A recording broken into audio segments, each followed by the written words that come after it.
AFC kembali menjadi sorotan tajam setelah keputusan-keputusannya yang terlihat berpihak kepada tim atau federasi dari wilayah Timur Tengah.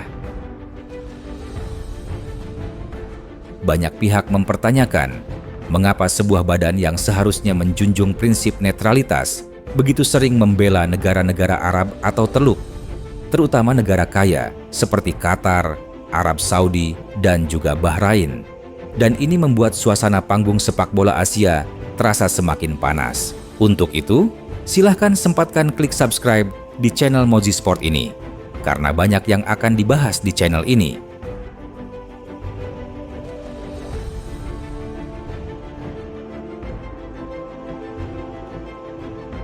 AFC tampaknya makin kerap berada di bawah sorotan tajam setelah munculnya bukti kasus yang menunjukkan perlakuan tidak setara antara tim-tim yang dianggap bukan donatur bagi AFC.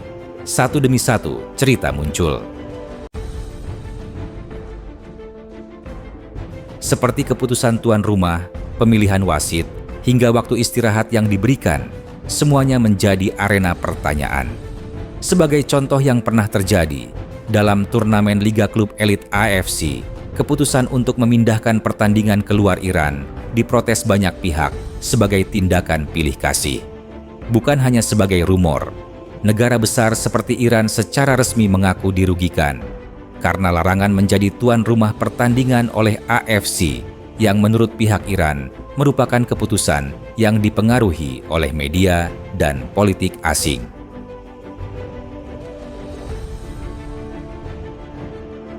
Contoh yang lain adalah kecurigaan muncul juga dalam penunjukan wasit dan waktu tambahan pertandingan.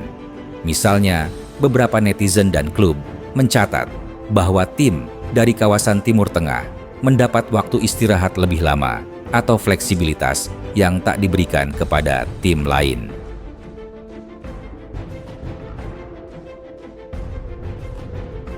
Dan pernah terjadi, yaitu dalam satu pertandingan final utama, yakni antara Qatar dan Jordan, penggemar dan pihak lawan mengeluhkan 3 penalti yang diberikan secara beruntun ke tim Qatar, menimbulkan rasa bahwa keadilan telah terlanggar dan dianggap sebuah kesalahan yang disengaja.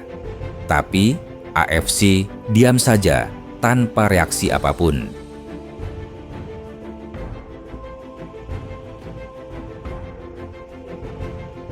Dengan adanya pertanyaan terbuka seperti ini, kredibilitas AFC sebagai badan yang mengawasi dan memastikan kompetisi adil mulai goyah.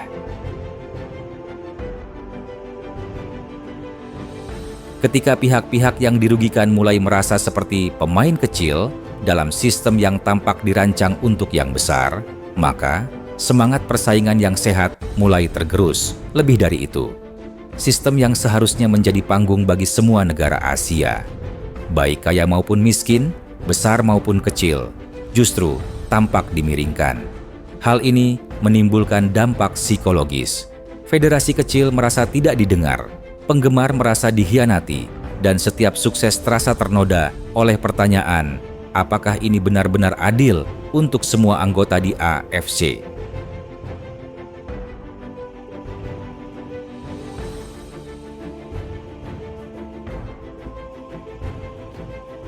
Lantas, siapa yang paling diuntungkan? Negara kawasan seperti Qatar dan Arab Saudi yang memiliki dana melimpah dan network kuat tampak memperoleh keuntungan struktural. Hosting pertandingan penting, lebih banyak exposure internasional, dan waktu persiapan yang lebih nyaman. Kondisi ini membuat lawan di luar kawasan merasa tertinggal sejak awal.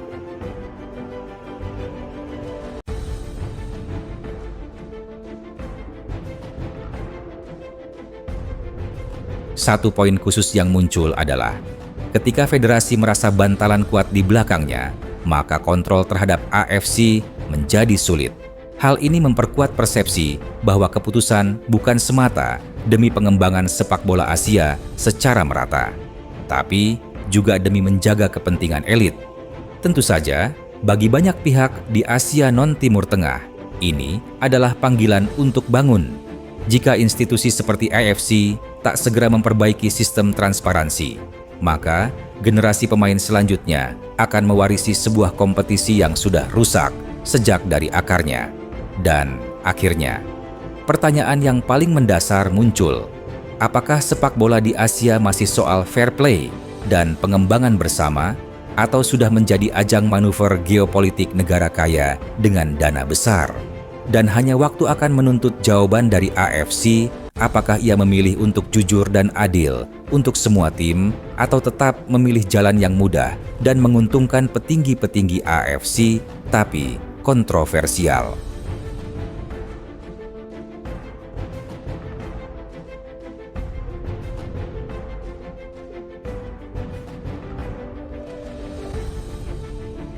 Dan berikut ini adalah mengapa AFC sering sekali membela tim dari Timur Tengah yang membuat geleng-geleng kepala. Pertama, kekuatan finansial tim-tim dari kawasan Timur Tengah tidak dapat dipungkiri. Negara-negara seperti Qatar dan Saudi Arabia memiliki anggaran besar untuk sepak bola, termasuk infrastruktur, sponsor, dan hubungan politik dalam jaringan olahraga Asia. Misalnya, Qatar disebut sebagai salah satu negara yang memberikan dukungan finansial besar kepada AFC ketika kala itu AFC menghadapi kerugian akibat pandemi.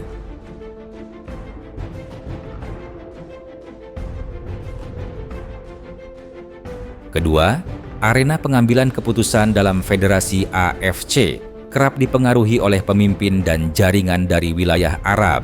Hal ini turut menimbulkan persepsi bahwa keputusan yang diambil, mulai dari penentuan tuan rumah turnamen hingga aturan-aturan yang gak masuk akal di dalam pertandingan, cenderung menguntungkan kawasan tim-tim dari Timur Tengah.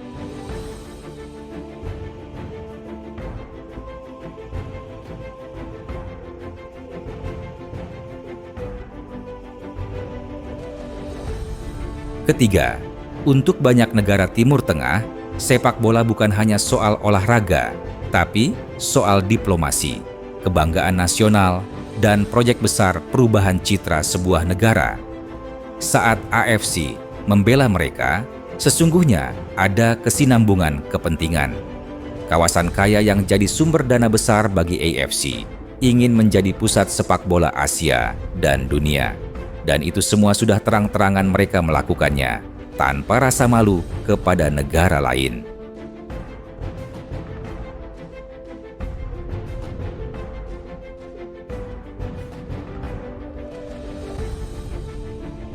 Keempat, ketika institusi seperti AFC berhubungan erat dengan badan besar, sponsor dan proyek besar di wilayah Timur Tengah, maka secara tak langsung tercipta keberpihakan struktural.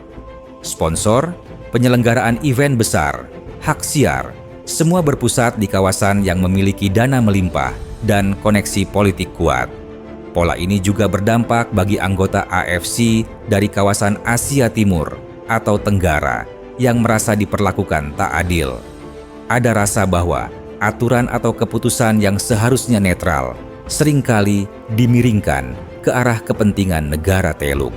Misalnya, federasi dari Indonesia, Oman, Uni Emirat Arab, dan Irak menolak penentuan Qatar Saudi sebagai tuan rumah kualifikasi yang melibatkan mereka sendiri. Dan pihak AFC menolak protesnya yang seolah-olah bahwa selain donatur, tidak boleh mengatur.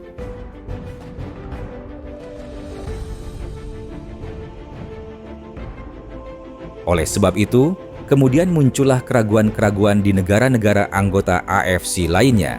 Apakah sepak bola di Asia masih tentang pengembangan semua negara secara adil, atau lebih tentang memperkuat citra dan posisi geopolitik kawasan kaya teluk? Keraguan ini memunculkan dinamika baru dalam konstelasi sepak bola Asia, antara aspirasi negara kaya dan harapan negara kurang mampu.